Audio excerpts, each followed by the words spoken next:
Hello everyone, very very good morning. तो कैसे हो आप सब? आई होप कि सब अच्छे होंगे। तो आज मैं सुबह उठी थी 5 बजे। 5 बजे मेरे दिन की शुरुआत हुई थी। तो मैं यहाँ पर अपना एसएसटी पढ़ रही हूँ। सुबह के टाइम मैंने एसएसटी पढ़ना शुरू किया है। मैंने 2 दिन सीडीपी भी पढ़नी स्टार्ट की थी, लेकिन सीडीपी में क्या था, मुझे बार बार नींद आती थी क्योंकि उसमें थोड़ा ज़्यादा माइंड लगाना पड़ रहा था, ज़्यादा सोचना पड़ रहा था। वो मुझे पढ़ना भी होता था। तो मैंने सोचा कि उसमें मुझे नींद आती है तो मैं सीडीपी नहीं पढ़ के एसएसटी की तैयारी करूँगी, क्योंकि वो थोड़ा यूट्यूब से भी थोड़ा पढ़ लेती हूँ, तो दोनों चीज़ें चलती रहती हैं। तो उसमें इतना मुझे नींद नहीं आती। मैं हाईलाइट कर रही हूँ अपने चैप्टर को। तो मैं यहाँ पर अब मिल रही हूँ आपसे। मेरा किचन का काम ख़त्म हो गया है सब कुछ। तो आज करेले काट के रख दिए थे मम्मी जी ने। हमारा दूध बहुत लेट आता है, तो मैं दूध उबाल रही थी। 11 साढ़े 11 बज गए थे मुझे। उसके बाद शिव को नहलाया था मम्मी जी ने। नहला के उसको मैंने थोड़ी देर खिलाया अपने साथ। वो खेल कर नीचे चला गया था। उसके बाद मैं बैठ गई थी पढ़ने। 12 बज चुके थे। मेरा बेटा थोड़ा बड़ा हो रहा है, 10 महीने का है मेरा बेटा। तो वह सोने में बहुत दिक्कत करता है, जल्दी से नहीं सोता है। वरना वो पहले क्या होता था कि नहा धोकर सो जाता था, वो 3-4 बजे उठता था। लेकिन अब उसका रूटीन बदल गया है। तो अब मैंने उसको नीचे भेज दिया। मम्मी जी के साथ वो खेल रहा है और मैं यहाँ बैठ गई हूँ पढ़ने के लिए। तो मैं यहाँ पर 1-1.5 घंटे की पढ़ाई करती हूँ। तो अब मैं यहाँ बैठ गई हूँ सीडी पढ़ने के लिए। जैसे मैंने आपको बताया था, सुबह मैंने एसएसटी पढ़ी थी और अब मैं यहाँ सीडीपी पढ़ रही हूँ। वही हिमांशी मैम की क्लास ले रही हूँ यूट्यूब से ही, जो मैंने पीडीएफ आप सबको भी दिए जिसने मुझसे मांगे हैं, और मैं भी उनसे पढ़ रही हूँ।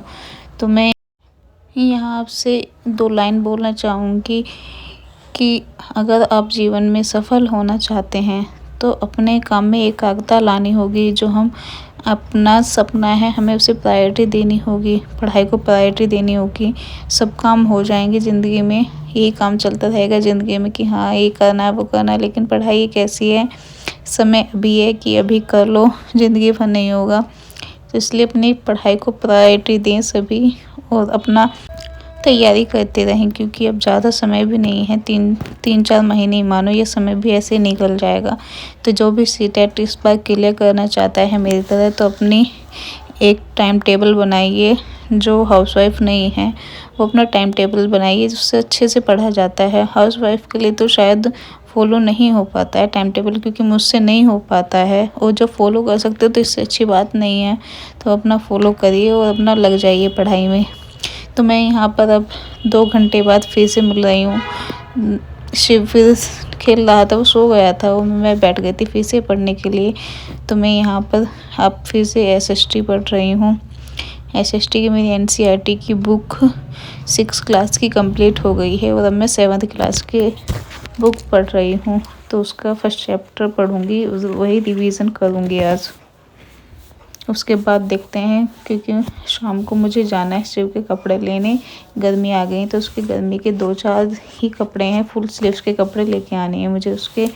तो हमें विशाल मेगा मार्ट जाना है। इसके डैडी आ जाएंगे तो तब ही जाएंगे।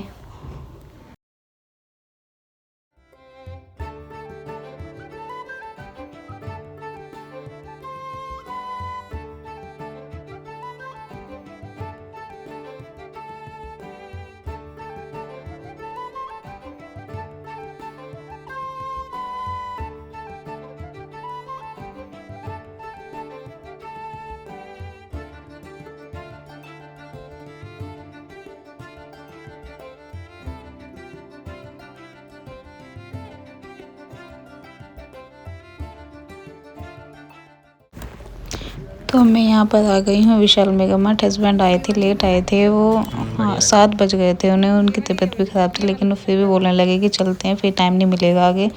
तो हम यहाँ आ गए हैं विशाल मेगा मार्ट। शर्ट इतनी प्यारी प्यारी थी है, फिर भी मैंने 2 ही शर्ट लिए हैं उसके लिए, क्योंकि आगे फिर ले लूँगी। अभी तो आए हैं कपड़े, लेकिन जो कपड़े हम लेने गए थे फुल स्लीव्स के, वो नहीं मिले। फिर भी हम लेके आ गए। 2-3 जोड़ी लाई थी मैं, ज़्यादा नहीं लेके आई थी। फिर मैंने एक अपने लिए भी कुर्ता लिया। मुझे कुर्ता पसंद आ रहा था, कुर्ता लेकर अब हम आ गए हैं, घर की तरफ निकल गए दोनों। मैं आने में 8:30 बज गए थे। तो यही था आज का छोटा सा व्लॉग। कैसा लगा कमेंट करके ज़रूर बताएं। Bye bye.